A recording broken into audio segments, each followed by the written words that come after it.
Ya, shalom saudara terkasih.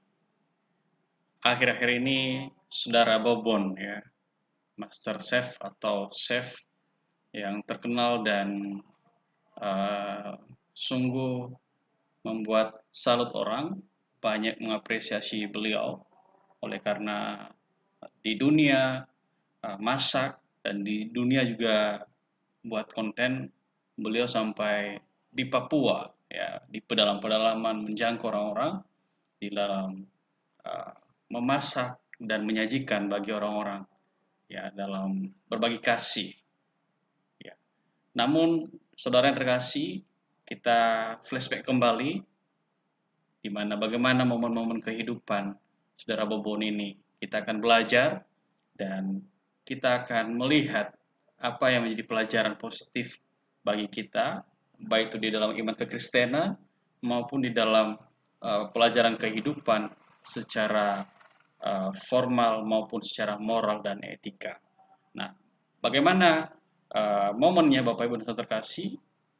Kita akan menonton, nanti Bapak Ibu bisa memberi komentar, tanggapan, masukan, dan lain sebagainya. Kalau suka video ini, mari klik like, subscribe, dan bagikan kepada sesama kita. Kita akan menonton sebagian. Di Papan bisa dilihat rumahnya ini belasan orang, tadi di rumah berikutnya juga 20 orang, puluhan, dan rumahnya begini ditempatin banyak orang, ada bayi lagi, ya Allah. Semoga dapat atensi secepatnya. Nggak tahu mau apa. Sehat-sehat ya, kita ada titipkan uang 5 juta nanti buat beli genset ya. Bisa dipakai genset sama sisanya nanti bisa dipakai buat yang lainnya ya, kakak ya. Beli susu, ya. Beli beras. Beli susu, beli beras ya. Nggak pegang, nggak bisa.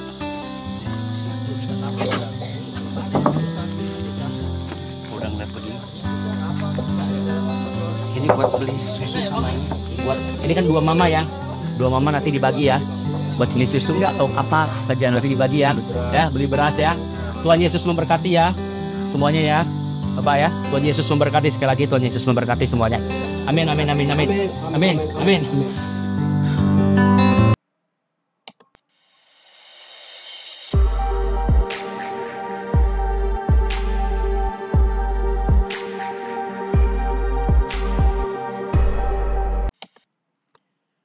Ya, saudara yang terkasih, melihat video yang barusan kita tonton tadi, mengucapkan Tuhan Yesus memberkati, ya, Bobon Santoso, ya, itu sungguh-sungguh dari hatinya, dan itu keyakinan Bapak Ibu.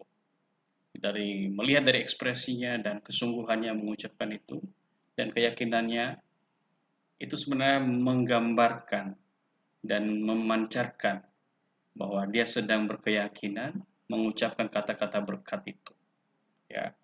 Namun di tengah viralnya ya, di tengah hebohnya ya, kabarnya katakan mualaf, maka kita akan belajar ya, satu persatu nanti akan kita paparkan. Sebelumnya kita akan nonton video ini.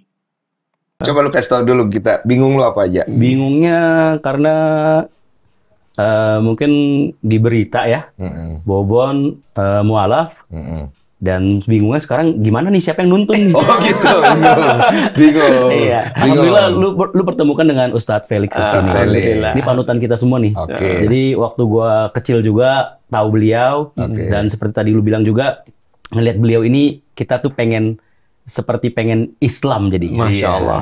Coba kan pertanyaannya adalah, lu beneran mau Islam atau belum? Ya kan bener kan? Di sini baru ya. Di sini ya. Kalau kemarin tuh kita belum lihat itu. Iya, kita baru lihat luarnya doang ya. Iya, yang kita lihat kan beliau syahadat. Tapi abis syahadat mukanya bingung. Lah, gue bilang nih orang kok syahadat mukanya bingung gitu. Sekarang kita tanya, dari dalam hati, ini momen yang bagus. Kita mau bertanya. Yang gue tahu sih memang lu senang dengan agama Islam, lu mempelajari, lu berkali-kali foto pas Lebaran ya. Tapi kalau dari dalam hati udah pengen nyebrang ke Islam atau belum? Kalau ngejawab ini sih gue nggak bisa iya atau tidak, nggak bisa singkat. Jadi ngejawab ini gue kayaknya harus sedikit menjelaskan sedikit. Boleh, silakan. Pertama kan Lihat luarnya doang ya. Iya, yang kita lihat kan beliau syahadat. Tapi abis syahadat mukanya bingung. Lah, gue bilang nih orang kok syahadat mukanya bingung gitu. Sekarang kita tanya dari dalam hati. Ini momen yang bagus. Kita mau bertanya. Yang gue tahu sih memang lu senang dengan agama Islam, lu mempelajari, lu berkali-kali foto apa namanya pas Lebaran ya. Tapi kalau dari dalam hati udah pengen nyebrang ke Islam atau belum? Kalau ngejawab ini sih gue nggak bisa iya atau tidak, nggak bisa singkat. Jadi ngejawab ini gue kayaknya harus sedikit menjelaskan sedikit. Boleh, silakan. Pertama kan dengan Islam ini bukan hal yang baru. Mungkin seperti Bang Densu juga, Ustadz. Jadi dari kecil gue juga, teman-teman lingkungan gue juga teman-teman Muslim. Gue tidur di surau. Kalau di Kalimantan kan sebutnya surau. Musola ya. Musola. Jadi tidur di sana. Sempat coba-coba ngajan juga. Dan kalau kita di Indonesia sendiri kan, di mana maghrib juga kita nonton tayangan di televisi kan seperti maghrib ya, seperti itu ya, tayangan untuk sholat dan seperti itu. Nah jadi kalau dibilang ketertarikan dengan Islam itu sebenarnya tertarik, karena gue juga mempelajari sejarah Nabi Muhammad, bagaimana kisah beliau seperti itu. Terus juga lingkungan gue juga memang lingkungannya Muslim. Akhirnya gue besar dengan sosok Bobon yang memang boleh dibilang cukup toleransi ya. Deket lah. Deket ya, cukup toleransi. Jadi nggak cuma Islam aja sebenarnya. Jadi kayak teman-teman Buddha, karena di Kalimantan sendiri di Singkawang itu memang mayoritas Konghucu Buddha. Lo ke Kelenteng nggak? Gua ke Kelenteng juga. Gue ke Kelenteng untuk yang waktu kemarin-kemarin ya. Iya, berarti ada Islamnya, ada Budanya tuh. Iya, jadi bahkan gue baru-baru ini habis cap gome di sana. Oke. Cap gome di sana juga, ikutin arak-arakan juga. Walaupun sebelumnya memang gue, mungkin ya sebelumnya ini memang gue Kristen, dan gue kalau ke Kelenteng diminta untuk dupa juga. Nah, kalau untuk Islam itu ya seperti tadi gue bilang bukan hal yang baru. Cuma kalau untuk kondisi kemarin itu mungkin bagi gua itu terlalu cepat dan mendadak. Jadi kayak tiba-tiba dipotong begitu aja. Jadi kayak misalnya seolah-olah ada pisau tajam yang tiba-tiba memotong. Jadi akhirnya lu ya sudah kondisinya seperti itu. Berarti kalau yang gue tangkap, lu pengen masuk ke dalam Islam itu dengan kondisi seperti apa? Jadi kalau kita pengen masuk ke agama lainnya, menurut gua sih supaya bisa menjadi pribadi yang lebih baik. Karena tujuannya kan memang mungkin orang yang sampai pindah atau masuk ke agama lainnya itu mungkin di tempat sebelumnya ini dia kurang dapat sesuatu yang bisa mengubah dia. Dalam konteks mungkin beragam lah ya. Nah, tentunya nggak semata-mata mungkin cuma sekedar pindah. Nah, tapi harus mempelajari lebih dalam. Caranya bagaimana kalau misalnya di Islam tentunya ada sholat. Apalagi kalau sekarang di bulan Ramadan tentunya puasa. Caranya membaca kitab suci itu bagaimana kan, karena tulisannya juga berbeda kan Ustaz. Betul. Nah jadi tidak harus dengan persiapan yang matang sih. Oke. Kita tanya dulu ke Ustadz Felix. Siap. Kalau kondisi kayak begini Ustadz Felix melihatnya seperti apa? Iya. Pertama-tama aku termasuk orang yang juga senang ya ketika ngeliat Bobon bersyahadat. Saya juga senang. Iya, betul. Walaupun kita lihat, wah ini bagiku juga aku kaget juga sih sebenarnya. Karena gini, terus terang aku juga ini confession di depan Bobon juga. Dulu aku juga memperhatikan Bobon pas lagi masaknya ngawur-ngawuran. Pas awal-awal. Dan aku waktu itu ada satu konten yang akhirnya aku bilang, wah ini Bobon ini orang yang agak lumayan perlu ditatar nih. Pas ini pas Bobon bikin konten prank istri. Oke, prank istri. Itu aku pernah lihat tuh dia konten prank istri. Aku bilang, waduh. Terus tapi beriring dengan waktu kan akhirnya Bobon masak buat saudara-saudara kita banyak di Papua, lalu kemudian banyak bantu orang dan segala macam. Akhirnya aku bilang, wah ini perubahannya luar biasa, bahkan memberikan inspirasi bagi orang-orang. Maka aku seneng tuh ketika Bobon lalu mengucapkan syahadat. Walaupun tadi di video itu kan kayak ini ya, kayak merasa apa ya, kayak bingung. Coba Ustadz Felix ngelihatnya apa? Dia jujur Ustadz Felix ya. Tidak ke kiri, tidak ke kanan ya. Tentu. Ustadz Felix coba. Ustadz Felix pertama-tama aku nggak mungkin bahas ini kecuali aku mention saudaraku ya. Yang kemarin duduk di sini juga nih. Iya, beliau. Ya kan? Yaitu adalah Ustadz Dery Sulaiman. Betul. Ketika ketemu dengan Ustadz Dery Sulaiman, aku tuh bilang sama beliau, aku salut dengan beliau karena beliau punya pendekatan yang aku nggak bisa. Ya, betul. Atau beliau punya pendekatan yang aku mungkin tidak memilih untuk di situ. Itu bukan karaktermu. Bukan karakterku. Tapi aku terus terang memang berpikir beliau ini memang punya kekuatan di satu sisi. Itu adalah beliau sangat-sangat semangat untuk bisa mendakwahkan Islam, sehingga dia sampai bisa untuk meminta orang untuk masuk Islam. Gitu kan ya. Tapi ada satu cerita yang sangat inspiratif yang aku juga ceritain pada orang lain tentang Ustadz Dery, yaitu adalah tentang ada satu tempat, itu satu kompleks lah. Yang itu ada orang yang bukan Muslim awalnya di situ. Bertahun-tahun mereka berinteraksi, nggak mau masuk Islam ini orang.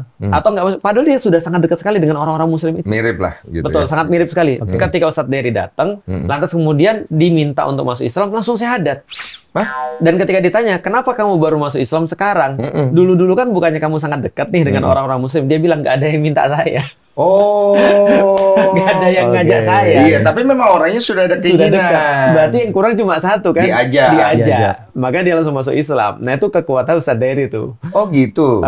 Oke. Nah, jadi sehingga ketika Ustadz Dery pun ketemu dengan aku di Dr. Richard, waktu itu beliau juga spill gitu kan ya. Ini kayaknya doain aja ada yang mau tanya dulu. Maka aku langsung follow Bobon ya. Kejanggalan yang dirasakan oleh beliau apa? Karena kan Islam itu terbuka, bro. Iya, terbuka. Kemarin saya udah ngobrol sama Ustadz Khalid juga di sini mengenai tentang syahadat dan lain-lain gitu. Islam itu sangat terbuka. Sangat terbuka. Hari ini pun lu mau meng-cancel misalnya hari ini saya menyatakan bahwa saya ini tidak Islam, saya Kristen, itu Islam terbuka banget. Tanya Ustadz Felix. Sebenarnya kalau konteks dalam hal takutnya kan penonton ngira kita main-mainin. Betul. Jadi sebenarnya dalam konteks itu kita nggak ada niatan sama sekali. Betul. Jadi gua sedikit ceritain Bang Denso. Silakan, Jadi dari awal itu komunikasi kita dengan Ustadz Dery ini memang sudah cukup lama. Dimana kalau nggak salah 2 tahun yang lalu sempat DM-an, ayo masak bareng, masak barengnya Ustadz, kayak seru kan? Dari lu. Dari gua. Itu di Probolinggo kalau nggak salah. Nah, santri-santrinya juga demikian. Jadi saking asiknya, deket dengan santri-santrinya, ditawarin juga syahadat. Jadi ada yang ngerekam. Jadi kita syahadatan juga. Dan itu orang juga banyak waktu itu, tapi santri-santri ya. Nah, disadatin, ayo ikut syahadat. Ada yang rekam, sempat diupload sama orang-orang itu di TikTok. Tapi waktu itu kita juga bingung, ya sudahlah. Oh, bukan lu yang upload. Bukan gue yang upload. Ada yang ngerekam, diupload. Jadi gue juga bingung posisi itu. Makanya sampai hari saya bingung, kok si Bobon nggak upload. Nah, setelah itu dia upload foto istri kayaknya. Dia lebih upload foto istri. Kalau ada cowok ngupload foto istri, berarti istrinya kemana? Dicari istri. Saya lanjut. Aduh, gitu, coba ceritain, Bon. Iya. Syahadat lah. Saking seperti tadi kan. Setiap orang kan berbeda caranya. Ustadz Dery semangat nih. Dan gue nggak menyalahkan Ustadz Dery sih. Gue nggak menyalahkan Ustadz Dery. Dan jadi Ustadz Dery semangat. Kalau nggak salah dia kayak teriak-teriak keliling-keliling kalau nggak salah ya. Dia senang ya. Dia senang. Ya waktu itu kan posisi kita yang dimana kita adalah tamu. Kita berkunjung ke rumah teman. Ya sudah, kita juga seneng lah ngelihat dia seneng seperti itu. Iya benar, itu benar. Seperti itu. Adabnya seperti itu, harusnya seperti itu. Iya. Oke, setelah itu berlanjut saya masak nih. Durasi kita masak itu waktu itu kita datang jam 9, jam 10 sampai jam 6 baru kita bagikan. Jadi sangat panjang, 9 jam ada sampai Ustaz. Sore ya. Sampai sore. Karena waktu itu kita nggak sekedar masak kambing, kita juga bikin takjil kayak es kurma. Ya sudah, kita juga seneng lah ngelihat dia seneng seperti itu. Iya benar, itu benar. Seperti itu. Adabnya seperti itu, harusnya seperti itu. Iya. Oke, setelah itu berlanjut saya masak nih. Durasi kita masak itu waktu itu kita datang jam 9, jam 10 sampai jam 6 baru kita bagikan. Jadi sangat panjang, 9 jam ada sampai Ustaz. Sore ya. Sampai sore. Karena waktu itu kita nggak sekedar masak kambing, kita juga bikin takjil kayak es kurma. Nah, itu dari kita sendiri. Tapi kalau untuk kambing itu ada rekanan dari Ustadz Dery yang memang support kegiatan kita. Nah, jadi setelah potong-potong kambing, kita buat es. Banyak waktu kosong. Ustadz Dery mau nggak belajar wudhu? Oke. Bagus dong. Jadi sudah, gimana sih? Kita juga penasaran. Gak salah juga Ustadz Dery. Ustadz Dery juga gak salah. Karena Bobon yes man. Iya. Jadi kita penasaran wudhu kayak gimana. Tapi iya tuh kayak enakan. Iya. Oh boleh. Kita rekam kameramen seperti biasa. Lagi-lagi seperti itu kebutuhannya karena kita kemas bahwa Islam ini seperti ini, terbuka nih, terbuka. Tapi gue juga kalau masuk masjid ngambil wudhu loh, Ustaz, sampai hari ini. Betul. Iya, lanjut. Dan sepertinya etikanya kalau seandainya kita nonis diperbolehkan masuk ke dalam masjid, sepertinya layaknya memang harus kita wudhu. Iya. Atau seenggaknya basuh-basuh, Ustaz. Iya, jadi bersih lah. bersih. Nggak mungkin dalam kondisi kotor ya. Apalagi saya habis masak kan. Habis masak, daging-daging nempel kayak gitu kan. Akhirnya diajarin 3 kali, gini, gimana. Masih hafal ya. Udah lupa. Udah lupa. Kalau misalnya ada satu manusia nih ya, dia percaya Jesus is the Lord, dia pengen ikut Jesus gitu. Kemudian dia masuk ke Islam, tapi dia pengennya begitu berimannya, gitu. Dia ya karena kan logika berpikir gini, kita masuk ke dalam Islam itu dengan pasportnya adalah asyhadu alla ilaha illallah wa asyhadu anna Muhammad Rasulullah. Betul. Kita bersaksi bahwa tiada Tuhan selain Allah dan Nabi Muhammad adalah utusannya. Ya. Berarti kita harus mendengarkan apa yang Nabi ini sampaikan. Betul. Karena itu adalah wahyu yang dia dapatkan dan itu adalah keajaibannya seorang Nabi. Betul. Nah, di dalam wahyu itu kan diterangkan dalam setiap surah ada surat Maryam dan lain-lain yang juga berkisah tentang kenabiannya, kehebatannya, keluar biasaannya dari seorang Yesus. Isa Al-Masih. Betul. Oke? Dan aku juga udah sering dengar bahwa Yesus dan Isa dari perspektif Islam adalah pribadi yang sama. Oke. Kemudian dia bilang, wah, saya mau masuk sini karena kata Nabi Muhammad, Isa di sini gini-gini, bahkan lebih ajaib. Kalau dalam Islam, serius gue gak bercanda. Dan Isa atau Yesus ini kalau dia dari perspektif sama ini, di Islam itu dia udah bisa bikin keajaiban dari waktu masih bayi. Iya, itu nggak ada di Alkitab. Tidak ada di Alkitab itu pada saat akil balik dia mengubah air menjadi anggur. Itu keajaiban pertama yang tercatat. Jadi kalau ditanya nih anak-anak kecilnya, hebatan mana? Hebatan yang di situ. Oke. Anak kecilnya. Jadi kalau istilahnya lu pengen beriman sama Isa, gitu lewat cara seperti itu. Iya. Di mana di dalam Sah nggak? Iya, jawaban singkatnya sah.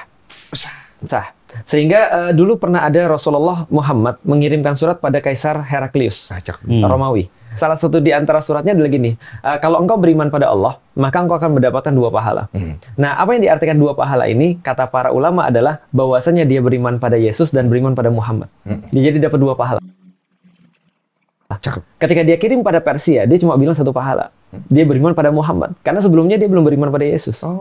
Maka orang yang beriman pada Yesus dan beriman pada Muhammad, dia dapat 2 pahala. Bobon dapat 2 pahala. 2 pahala, brother! Alhamdulillah. Lagi-lagi Ustadz ini membual. Ya. Lagi-lagi Ustadz ini membual. Tidak ada itu ajaran di dalam kekristenan. Ya. Kalau beriman pada Islam ataupun beriman kepada Kristen dalam arti dalam diri Yesus dapat 2 pahala. Nggak ada itu seperti itu. Ya, kalau ajaran Kristen kita harus berpusat pada satu keyakinan, yaitu pusatnya adalah Yesus Kristus. Ia adalah jalan dan kebenaran dan hidup. Ya, dia adalah juru selamat. Maka kalau saya siapapun, ya Bobon ataupun Densu ataupun siapapun yang mau menerima jalan kebenaran dan hidup yang kekal dan juga ya kebenaran itu ya carinya cuman cari di dalam Tuhan Yesus. Ya.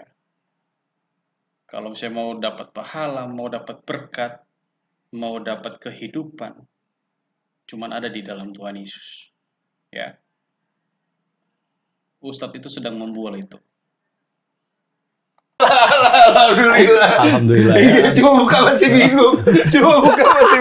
Oke, bagaimana cara menghilangkan bingungnya ini? Sebenarnya bingung itu akan hilang dengan waktu sih.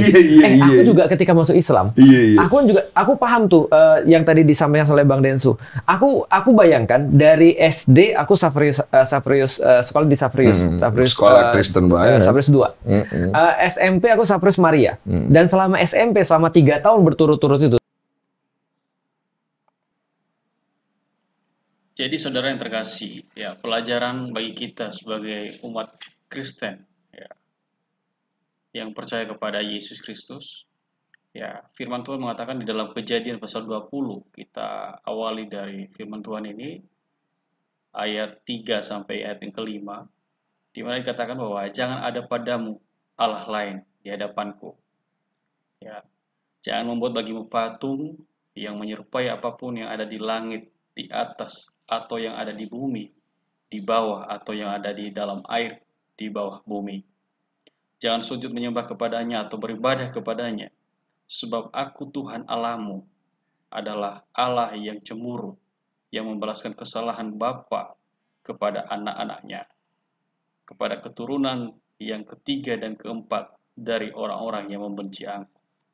Ya, saudara yang terkasih, kalau Ustadz ini mengatakan bahwa kalau kita memiliki dua keyakinan, kita percaya kepada ini, kita percaya kepada itu, maka kita akan menerima dua pahala. Itu salah, teman-teman. Ya, Tuhan itu cemburu, Allah itu cemburu. Ya, kalau dia sudah melakukan karyanya, yaitu karya penebusan di dalam kehidupan kita, maka dia juga perlu kita setia. Ya, mengakui dia sebagai Tuhan dan Juru Selamat di dalam kehidupan kita. Maka kita perlu memuji, memuliakan dia di dalam setiap kehidupan kita.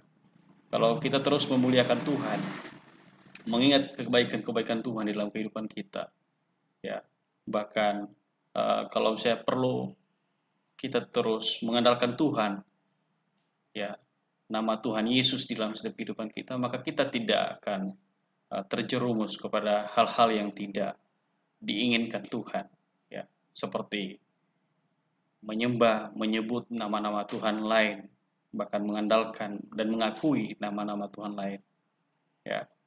Maka sebagai pelajaran bagi kita, teman-teman Kristen, teman-teman anak muda, kita sungguh-sungguh sekarang percayakan hidup kita kepada Tuhan kita yang kita kenal dalam Tuhan Yesus Kristus.